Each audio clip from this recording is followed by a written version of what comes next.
Hello জনগণ, আসসালামু আলাইকুম। সবাইকে কেমন আছেন আপনারা? সবাই চলে এসেছি নতুন একটা ব্লগ নিয়ে, একেবারে গরম গরম টাটকা একটা ব্লগ।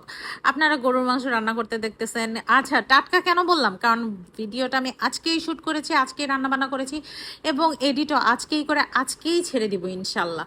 যাই হোক, আপনারা আমার প্রিপারেশন দেখে বুঝতেই পারতেছেন যে আমি হয়তো বা খিচুড়ি রান্না করব। ইয়েস, আমি আজকে খিচুড়ি রান্না করব, যেহেতু আজকে মহররম।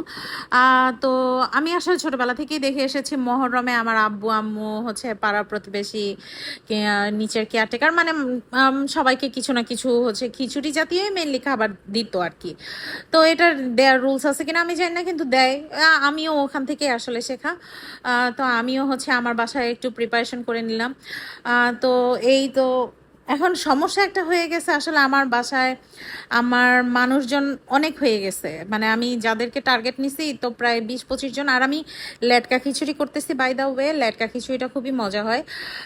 তো লেটকা খিচুড়ির টার্গেট নিয়ে প্রায় 20-25 জনের রান্না করতে গিয়ে পরে বুঝলাম যে আসলে আমার পাতিল কম হয়ে গেছে, মানে পাতিল ছোট হয়ে গেছে। তো রান্নার মাঝপথে আমাকে আরেকটা পাতিলে শিফট করা লাগছে, মানে হাফ করতে হয়েছে, নাহলে আমার পাতিলে হচ্ছিল না। তো যাই হোক, ফাইনালি আমার মানে এই গরুর মাংসটা আগে রান্না করে তারপরে গরুর মাংস মিক্সড করছিলাম। তো এটা আসলে লেটকা খিচুড়িটা বেশ মজা হয়, সাথে টমেটো দেই, তারপরে আলু দিয়ে। মানে এখন পর্যন্ত যে যে খাইছে সবাই খুব আমার এই খিচুড়িটার প্রশংসা করছে। আর আমার একটা ফ্রেন্ড আছে, ও খুব খাইতে চাইছে, ওকে খাওয়াবো ইনশাল্লাহ।